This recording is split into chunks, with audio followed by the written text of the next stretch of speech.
Welcome in to Vol Basketball Fever, your number one source for discussions about the Vols and Lady Vols basketball programs. Subscribe to the channel so you don't miss a video, and check in every week for new episodes of the show, video breakdowns, and more. Now, on with the episode.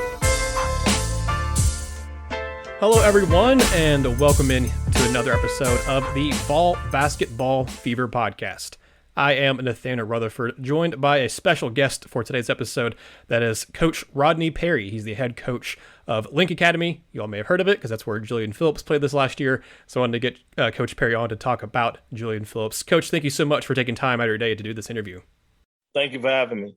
Absolutely. So all of you all watching at home on YouTube or listening along on your podcast app of choice, thank you all so much. You can subscribe to the channel, like this video if you want to, share it around, because I'm sure Coach Perry is going to have a ton of great info about not only the player that Julian Phillips is, but also kind of the person he is. Well, Coach, before we kind of get too deep into it, I was just telling you before I started hit record here, I was looking kind of into your background and stuff, and saw an article written about you, and you were hired as Link Academy's head coach last year.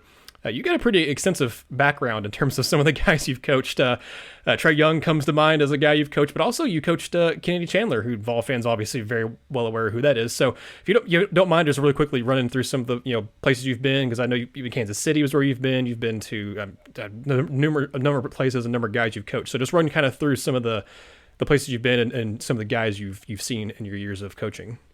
Well, as far as places I've been, I was at University of Missouri, Kansas City before I came to Link. So I spent a couple years there, worked for a great coach, Billy Donlin, who helped lead Kansas City to the best record in 30 years.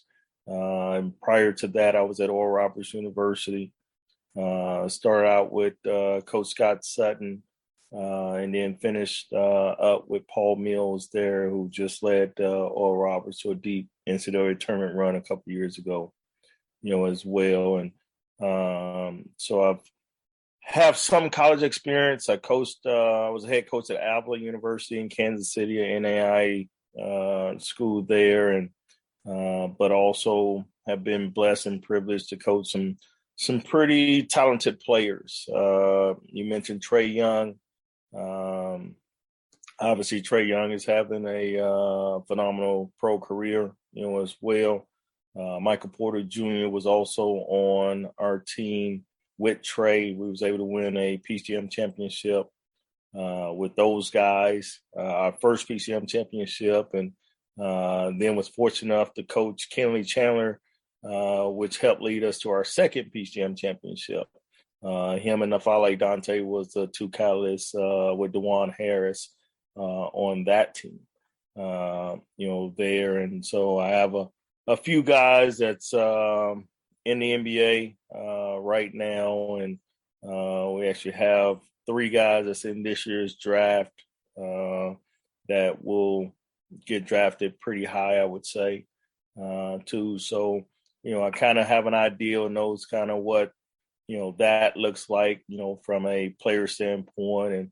And that was part of the reason why Julian Phillips, ended up coming and playing for us at Link Academy, too, because he actually wants to be, a pro and be the next guy that goes into the draft. Yeah, and that leads perfectly into kind of the first big question I had about Julian. I'm not a big fan of trying to compare a player to another player, or say that, this is the guy who reminds me of this or whatever, because it's never an apples to apples comparison. But you just listed off some of the guys you coach. Like you said, Julian came there for a reason. So again, not trying to compare him to any of the other guys, but from a talent perspective and kind of a potential that he has perspective, how does Julian Phillips compare to some of the guys you coach, and what do you think his ultimate, potential is as a player? Yeah, he has pro potential. He could very easily end up being a first round draft pick here in the near future, too. And so he's very talented, but even more so than talented, because pros all have a common denominator factor, and which is they're hard workers and they're disciplined. And he has that. He's a very hard worker. He's disciplined, and then the thing I like most about him is he's coachable. He's going to take whatever you tell him and he's going to go apply it and never ask, why are we doing what we're doing? Or I think there's a better way or anything like that. He's just going to do what he's told to do and go try to do it to the best of his ability, too. And that's the other factor that I love about him. And one of the reasons why I say he will eventually end up being a pro and a long-term pro, because he has a business-like mentality. He just goes and does what he's supposed to do. He's very disciplined when he does it, and he knows what he wants, out of the game. Well, it sounds like you might have answered my next question without knowing it, but I was going to ask you what was kind of the most impressive thing about Julian to you this past year, and it can be both on the court and off the court both. But it sounds like his work ethic was kind of the thing that really stood out to you the most. Yeah, his work ethic is off the chart. But the other things that stood out to me about him was his consistency level. He was our most consistent player this season, as well. And then the other thing that stood out, a player of his magnitude and stature that never complained about anything, whatsoever. And so that was the other thing that stood out. And the other thing that stood out to me, kind of off the floor, is the type of person that he is the fact of he's a very funny guy, in which a lot of people don't know that about him.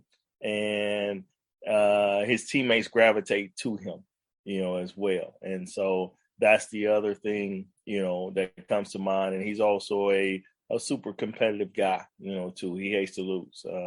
And so those are the things that I really enjoyed, getting to know about him and being able to coach him this year. Well, I know the first time around, before he ended up committing to LSU, Tennessee was recruiting him, and then when he, backed out of LSU because of the firing of Will Wade, Tennessee obviously dove right back in and head first and recruiting him hard too. How much have you been able to speak with Rick Barnes or Tennessee's assistants throughout the process of them recruiting Julian Phillips? Well, they've done an outstanding job, especially the second time around. The first time around, I think they were just a little bit late getting to be able to recruit him. And with Julian, it's all about relationships. He's going to go to the place that he feels most comfortable and have the best relationship. And with them already recruiting him the first time around and having that relationship there, and they've kind of came back the second time around and just built on the relationship, and to the point to where he felt comfortable that, hey, this is where I want to go and play my college career.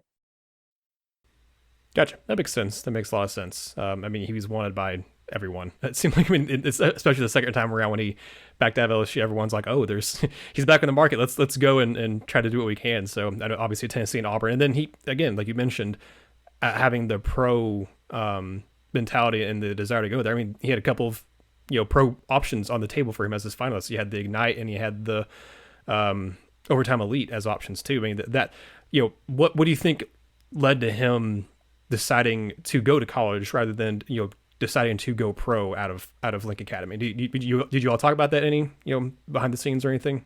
Yeah, his mentality is don't cheat the process.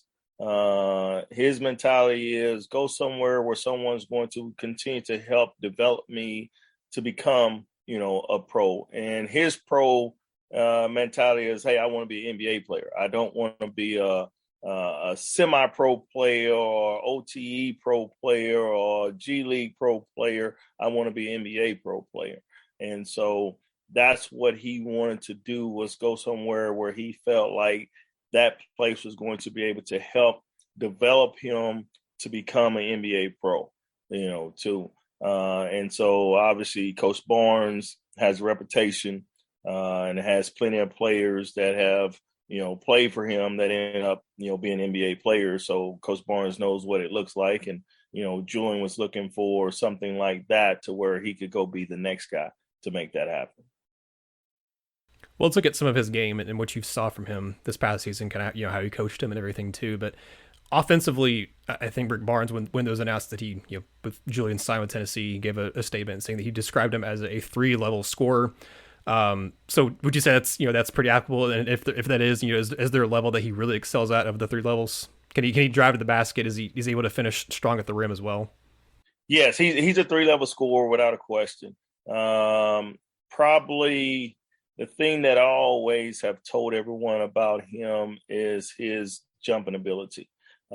His second jump is a lot faster than most guys' first jump, in which makes him a big time rebounder because of that factor, too. Or he can miss a shot and be back up and put the shot back in before the guy actually gets off the floor, for the defender gets off the floor on his first jump, too. But he's really at his best when he's attacking the basket because he can really attack the basket, really effectively, and so he's a big time slasher when it comes to getting to the basket, and people have a hard time stopping him. And he's either going to score or he's great at drawing fouls, too. He had several games this year where he shot, double-digit free throws, which that doesn't happen very often for most players, and so, but he's improved his three-point shooting, shot a very good percentage for us this year from three, has also developed a mid-range pull-up. And like I said, at the rim, he's pretty much unstoppable when it comes to getting to the basket. So we just had to get him to the point where he didn't always settle because he worked on his 3-point shooting so much that, hey, don't forget about the other parts of your game. Coach, I'm beginning to think you read over my notes before we started this call, because I had written down about rebounding and free throw and drawing fouls to get to the free throw line. So you already covered both those. That's really good to hear. It reminds me when the last episode I recorded, we were talking about Julian Phillips' commitment, and we were talking about Tennessee's attack plan this offseason, guys they're bringing in. And I mentioned Tyreek Key, who's a transfer from Indiana State, really gets to the foul line as a 6'3", 205 guard. Like he does a really good job of driving the basket and getting free throw attempts. And it sounds like Phillips does a good job of doing the same thing. I think that was one of the weaknesses Tennessee this past year. They didn't have a lot of guys that could really drive and finish at the rim and draw those fouls. Like in years past, you look at like a Grant Williams, for example, was a guy that did that for Tennessee, a few years ago too. But I think that was what Tennessee was really missing this past year. But it sounds like what you described Julian Phillips, he fits that mold pretty well. Yeah, he does, without a question. I was able to watch several of Tennessee's games, this year because Kenley Chandler was one of my guys, one of my former players, too. So I've always watched as many games as he is as possible this season. And so that's one of the things that I know that Julian is going to be able to come in and be able to help right away in that aspect there of taking some of the load off of some of the guys as far as scoring wise go. Good. I like hearing that. It makes me happy to hear about that. Like I said, where Tennessee, I thought they were deficient last year. It sounds like Julian is going to come in and help in some of those areas. Defensively, how is he on defense? I know he brings a lot of versatility, and as you've already mentioned several times, he's very athletic. And it sounds like he's going to come in and also be a guy that can jump out of the building like Tennessee's had the last 3 or 4 years too.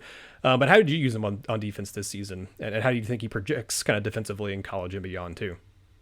Well, he actually improved quite a bit from the time he arrived on campus. In high school, his traditional high school before he came to Link, he was more in the post and guarded, more of the bigger guys and things like that because he's a legit 6'8",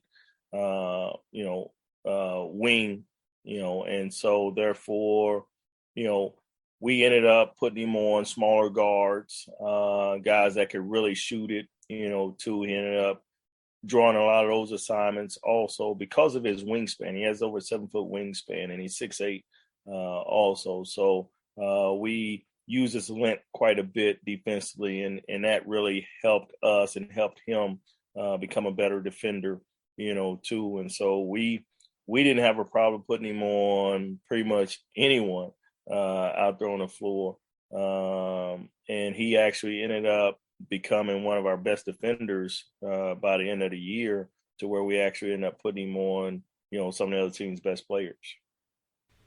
Well, no wonder Tennessee really wanted him. It sounds like a lot of the way you described him, from his work ethic, the way he defends, and the way he, carries himself. It sounds a lot like guys that Rick Barnes and his staff have really targeted over the years. So, I mean, from the way Kenny Chandler was too. I mean, those types of guys they seem to fit in well at Tennessee.